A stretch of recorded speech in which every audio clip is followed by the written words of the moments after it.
गेहूं में बालियां निकलते समय बहुत सारे किसान साथी कई सारी गलतियां कर देते हैं। आज की वीडियो में हम यही आपको बताएंगे कि गेहूं की फसल में जब बालियां निकल रही होती हैं, निकलने वाली होती हैं, तो कौन सी गलतियां नहीं करनी चाहिए। 5 मुख्य गलतियां जो हैं आज की वीडियो में हम कवर करेंगे। क्या क्या हमें बिल्कुल भी नहीं करना चाहिए। अगर आप इन बातों का ध्यान नहीं देते हैं तो उत्पादन भी आपको कम मिल सकता है। तो आज की पूरी वीडियो किसान साथियों आप ज़रूर देखिएगा। और कुछ भी आपके मन में अगर सवाल है, कोई भी सुझाव है, तो आप कमेंट भी कर सकते हैं। तो चलिए जानते हैं, ज़्यादा समय नहीं लेते हैं। किसान साथियों, जो सबसे पहली और सबसे बड़ी गलती हम करते हैं, चाहे बालियां निकल रही हों या निकलने वाली हों, इस अवस्था में हम पानी की कमी कर देते हैं। अब कमी का मतलब ये नहीं कि हम पानी निकाल देते हैं। कमी का मतलब हम ध्यान नहीं देते हैं। जब हमारा शुरुआती समय होता है, हम किसी भी चीज़ में शुरुआत में तो अच्छे से ध्यान देते हैं कल्ले बढ़ाने के ऊपर, लेकिन बाद में हम ध्यान नहीं देते हैं, सोचते हैं बढ़िया उत्पादन मिलेगा। यहीं पे हम गलती कर बैठते हैं। जब बालियाँ निकलने वाली हो या निकल रही हो, इस समय अगर पानी की कमी हो जाएगी तो आपकी बालियों की साइज़ अच्छी नहीं आएगी, बालियाँ पतली कमज़ोर आएंगी। जो दाने आएंगे उनके अंदर गेहूँ सही से मोटा नहीं हो पाएगा, गेहूँ में चमक वो नहीं आ पाएगा, जिससे एक तो वज़न कम होगा, दूसरा मार्केट वैल्यू उसकी कम हो जाएगी, तीसरा आपको उत्पादन भी कम मिलेगा। तो इसीलिए पानी की कमी आपको इन अवस्थाओं में नहीं करनी होती है। तो पहला ध्यान आपको देना है पानी के ऊपर कि हाँ, मिट्टी में उचित नमी है या नहीं है। इसके लिए आपको खेत की निगरानी वगैरह करनी पड़ेगी। समय समय पे जाइए, देखभाल करिए। अगर पानी कम लगे तो आप लगा दीजिए। तीसरा पानी लगाने का समय भी अब हो चला है। अगर आप लगा चुके हैं तो अच्छी बात है। अब इसके साथ साथ पहली गलती तो होगी कि हाँ, नमी की कमी ना होने पाए। दूसरी गलती हम करते हैं, पोटास की कमी हो जाती है, अक्सर हो जाती है। कैसे हो जाती है? अब पोटास वैसे तो हमें गेहूं की बुआई के समय ही प्रयोग करना होता है।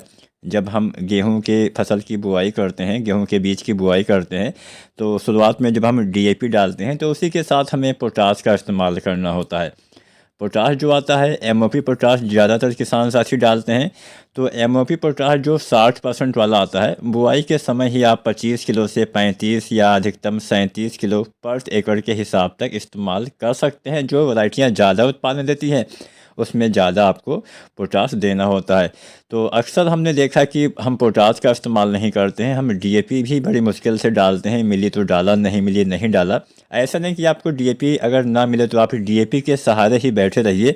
आप उसकी जगह पे दूसरी कोई ऐसी खाद जिसमें फास्फोरस होता है, जैसे कोई एनपीके हो गया, 12-32-16, 10-26-26, 14-35, 14-20-20-0-13, या फिर आप एसएसपी के साथ भी जा सकते हैं, सिंगल सुपर फास्फेट के साथ जा सकते हैं। तो शुरुआत में आपको इन खादों का इस्तेमाल अवश्य करना चाहिए। तो पोटास की पूर्ति वैसे तो हमें बुआई के समय ही करनी होती है, लेकिन जो किसान साथी पोटास बुआई के समय नहीं डाल पाए हैं या कम मात्रा में डाल पाए हैं, ऐसे किसान साथी क्या करें? जब बालियाँ निकलने वाली या निकल रही हैं, तो ऐसे किसान साथी तुरंत ही एक एनपीके आता है जिसका नाम है 0050। इसका आप स्प्रे कर दीजिए। इसके इस्तेमाल से पोटास की संपूर्ण पूर्ति तो आप नहीं कर पाएंगे, क्योंकि शुरुआत में ही आपको डालना होता है, लेकिन कुछ पूर्ति करके आप लाभ उठा सकते हैं। तो पोटास जिन्होंने कम डाला या ना डाला हो, तो वो पहला काम करिए कि आप, एक तो नमी होनी चाहिए, उसके बाद आपको जो एनपीके 0050 आता है, 1 से 1.5 किलो पर एकड़ के हिसाब से आपको इसका इस्तेमाल कर देना चाहिए। एक एनपीके और आता है 13045 के नाम से, कुछ पीलापन आपको दिखता है इस अवस्था में, तो यह एनपीके भी बढ़िया काम करता है। तो पहला काम करिए, पोटास की पूर्ति अगर आपने नहीं की है तो आप स्प्रे विधि से ही करें। आप मिट्टी में पोटास डालने की गलती ना करें। अगर आप दानेदार पोटास मिट्टी में डालते हैं तो उसका पौधे प्रयोग ज़्यादा नहीं कर पाएंगे। तो ये तो बात हो गई पोटास की। तीसरी गलती हम क्या करते हैं, हम सही समय पे एक एनपीके आता है 05234, इसका इस्तेमाल नहीं करते हैं। एनपीके 05234 डालने का अगर कोई सबसे अच्छा समय है तो वह है बालियाँ बनते समय, ना कि निकलते समय।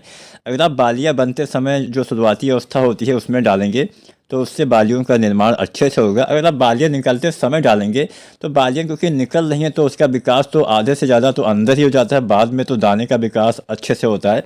लेकिन अगर आप पहले ही डाल देते हैं गबोट अवस्था में, जिसको हम बोलते हैं गोब अवस्था, गाबे की अवस्था, गर्भावस्था, जो भी नाम से आप जानते हो, उस अवस्था में डालने से ही यह एनपीके बेस्ट काम करता है। तो बालियाँ जब तने के अंदर बनना स्टार्ट होती हैं, शुरू होती हैं, उस समय कोई भी आप, जब आपके गेहूं के पौधे के तने थोड़ा सा मोटे होने लगे, एक थोड़ा सा आप बीच में पौधा तोड़ के देखेंगे तो बहुत पतली महीन बाली आपको नज़र आएगी। ठीक उसी समय 05234 डालना होता है। यह एनपीके बालियों के विकास के लिए बहुत ही बेस्ट काम करता है। तो यह एनपीके 1 किलो से लेकर 1.5 किलो पर एकड़ के हिसाब से आपको डालना चाहिए। तो ये तो हो गया 0.34, सही समय पे आपको डालना है। और चौथी गलती हम क्या करते हैं, अब इस अवस्था में एक चीज़ का इस्तेमाल आपको करना और होता है। जब आप 0.34 डालते हैं, ठीक उसी समय बोरोन का इस्तेमाल करना होता है। बोरोन का इस्तेमाल भी बालियाँ निकलने के बाद नहीं करना है, बोरोन का इस्तेमाल भी बालियाँ बनते समय करना होता है। क्योंकि जब बालियाँ बनती हैं, साथ साथ में पराग नली का निर्माण होता है, जिससे पोलिनेशन सही से होता है, यानी परागण सही से होता है। और बोरोन का इस्तेमाल हम इसलिए करते हैं ताकि परागण अच्छे से हो, ताकि सभी दाने में अच्छे से गेहूं आ सके, कोई दाना आपका खाली ना रहे, कोई दाना खराब ना हो। तो बोरोन जो आता है 20% वाला 100 ग्राम या 125 ग्राम, जब आप एनपीके 0.34 1 से 1.5 किलो डालेंगे तो उसी के साथ आप बोरोन का भी इस्तेमाल कर सकते हैं। तो बोरोन डालने का भी यही समय होता है, बाली निकलने के बाद बोरोन डालेंगे तो फ़ायदा नहीं मिलेगा, आपको नुकसान भी हो सकता है। इस बात का आपको ध्यान देना है। बोरोन कभी भी ज़्यादा मात्रा में आपको इस्तेमाल नहीं करना होता है। अब यहाँ पे एक चीज़ का इस्तेमाल आप और कर सकते हैं, नंबर 5 पे हमने वही रखा है।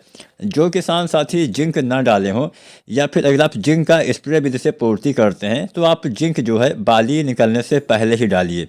इसके इस्तेमाल से फ़ायदा क्या मिलेगा कि बाली मतलब आपके पौधे भोजन अच्छा बनाएंगे, पौधे में प्रकाश संश्लेषण अच्छे से होगा, भोजन का निर्माण अच्छे से होगा। तो जिंक की स्प्रे विधि से आपको पूर्ति करनी है, मतलब इस समय डालने से, जब बालियाँ आपकी निकलने वाली हो उससे पहले, जब आप 0.34 डालते हैं उसी के आसपास, तो बढ़िया काम करता है। तो जिंक हालांकि बहुत तरह से आती है, लेकिन अगर आप 0.34 के साथ जिंक डालना चाहते हैं तो जो 12% वाली ईडीटी जिंक आती है उसका इस्तेमाल कर सकते हैं। बस अलग अलग बर्तन में घोलना, इकट्ठा घोलेंगे तो भी काम नहीं करेगा।